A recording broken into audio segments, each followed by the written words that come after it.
가처분 신청 한덕수 대행이 헌법재판관 2명을 하겠다고 정식으로 지명한 건 아니었고 공표를 하기는 했죠. 지명하겠다고 2명을 그렇게 공표를 하니까 국회에서 그리고 개인이 민간이 한 명은 헌법 소원을 걸고 국회 쪽에서는 권한쟁의를 걸었죠. 그리고 동시에 양쪽에서 다 가처분 신청, 효력 정지 가처분 신청을 걸었습니다. 동시에.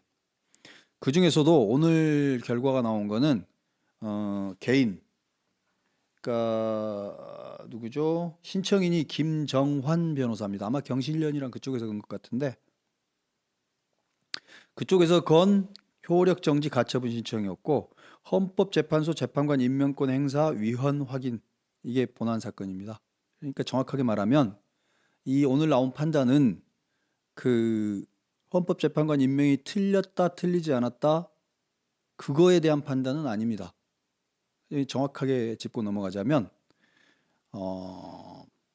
본안 판단이 나오기 전까지는, 즉 헌법재판관 임명이 옳으냐 그르냐에 대한 판단이 나오기 전까지는 헌법재판관 임명 절차에 들어갈 수 없다라는 가처분 결정까지를 내려준 겁니다.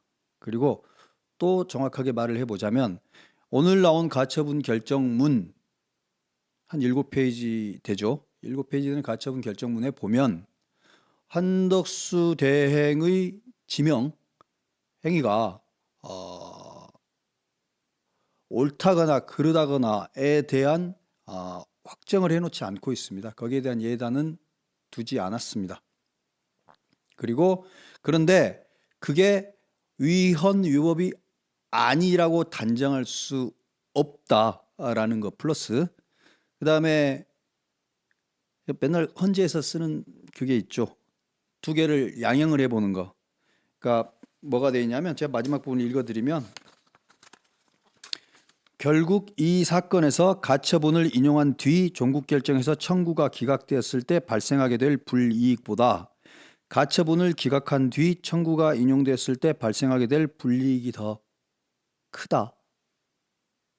그러니까 가처분을 일단 받아들여서 임명을 하지 않더라도 나중에 본안심사에서 한덕수가 정당하다라고 해서 하면 그때 임명하면 되는 거고, 근데 만약에 지금 이거 가처분을 안 받아들여서 일단 임명을 해버렸을 경우에는, 임명 절차로 들어가 버렸을 경우에는 나중에 본안심사에서 본안 결정에서 부당하다, 위헌이다라는 결정이 나왔을 경우 그 임명된 헌법재판관이 이미 뭔가를 결정해 버렸으면 그걸 되돌릴 수 없기 때문에 그 피해가 더 크다. 이런 정도의 판단을 한 겁니다. 한덕수가 옳다 그르다가 아니고 정확하게 말을 하자면 일단 지금 가처분을 받아주고 나중에 결정을 하는 것이 피해가 더 적겠다. 이런 정도의 판단이면 됩니다. 이런 정도의 판단인 겁니다. 마은혁이 주심으로 활동을 했습니다. 마은혁은 이거하고는 상관없죠. 마은혁은 이 재판에서 주심으로 활동을 했습니다. 9명의 재판관이 일을 한 거고, 약간 좀 아쉬운 부분은 있습니다. 그걸 뭐 제가 다 디테일하게 이거 판결문을 다 분석해 볼 건 전혀 아닌데, 또 조금 헌재 사람들이 좀 심각한데라고 생각한 부분을 한번 하나만 짚고 넘어가겠습니다. 후보자 2명, 그러니까 재판관 후보자 2명을 지명함으로써 임명 절차가 공식적으로 개시되었다고 봤습니다. 근데 공표만 했을 뿐이지 공식적인 서류 절차나 추가적인 절차가 진행된 바가 없어요. 근데 임명 절차가 공식적으로 개시됐다라고 봐버렸습니다.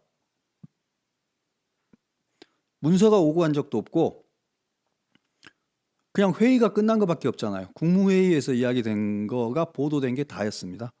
그런데 임명 절차가 공식적으로 개시됐다고 봤습니다. 물론 사실상 개시됐다고 봐야죠. 그렇기는 한데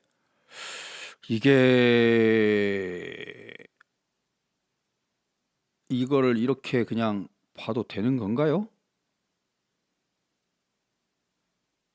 아무튼 이 부분은 이 판단은 헌법재판소가 너무 성급하게 이렇게 해도 되는 건가라는 생각이 듭니다. 어떤 서류 절차도 어떤 구두로 요청 절차도 없었거든요.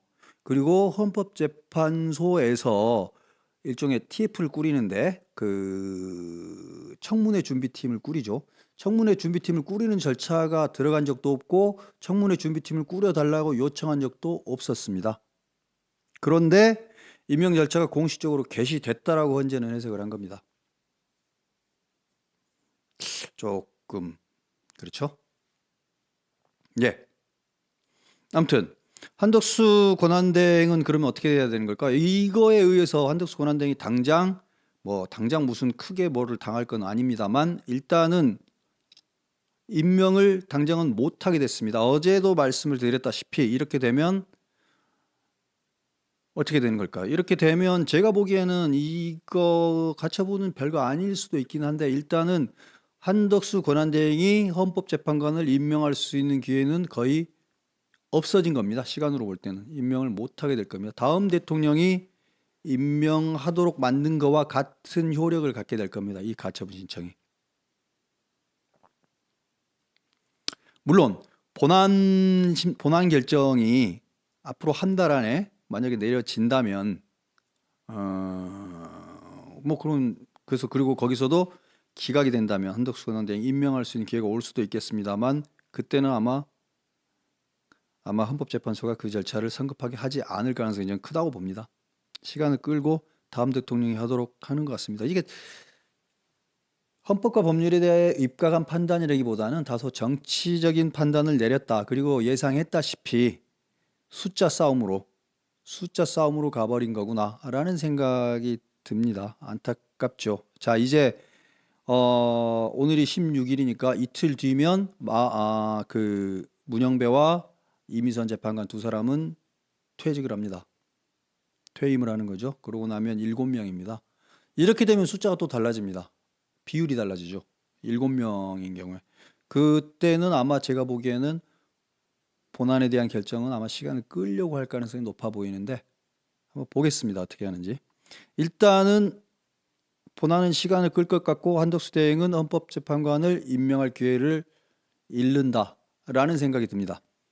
자, 그러면 이게 정치적으로는 어떤 효과를 가질까요? 헌법재판소에 대해서 기대도 안 하는 사람들이 많이 있습니다만 불신 여론이 약간 더 높아질 거고 그다음에 이재명 민주당의 입법, 사법, 행정을 실제로 다 한 소나기에 거머쥘 수 있겠구나라는 것을 현실적으로 사람들이 느끼게 될 겁니다. 그래서 그 부분에 대한 공포감이 조금 더 커질 가능성이 있습니다. 또 정치적으로 또 어떤 영향이 있을까요? 한덕수 권한대행은 글쎄요, 이걸 계기로 아마 권한대행직을 그만두고 물러날 수 있는 사람은 아닌 것 같습니다. 책임감이라는 게 있기 때문에 지금 미국하고 통상교섭이 지금 가장 중요한 국면이죠. 최성목하고 안덕근을 지금 미국으로 지금 파견을 해야 되는 상황이잖아요. 트럼프하고도 통화를 하든 뭐하든 계속 해야 되는 거고 필요하다면 한대행도 미국을 가야 될 수도 있는 상황인데 이 상황에서 제일 중요한 그걸 놔두고 스스로 자진으로 퇴임을 할 가능성은 별로 높지 않아 보입니다. 민주당에서는 한대행을 그래서 이걸 계기로 해서 또 탄핵을 하려고 할까요? 탄핵을 할 것 같지도 않습니다. 일단은 현 상황에서 정치적으로는 한대행과 관계된 싸움에서는 소강 상태가 되지 않겠나 아마 이렇게 생각합니다. 정치적으로는 민주당에서 물론 내일 최고위원회의에서 몇 마디 말을 하겠죠. 몇 마디 말을 할 건데 그게 이렇게 상황에 대세에 큰 변화를 줄 것 같지는 않습니다.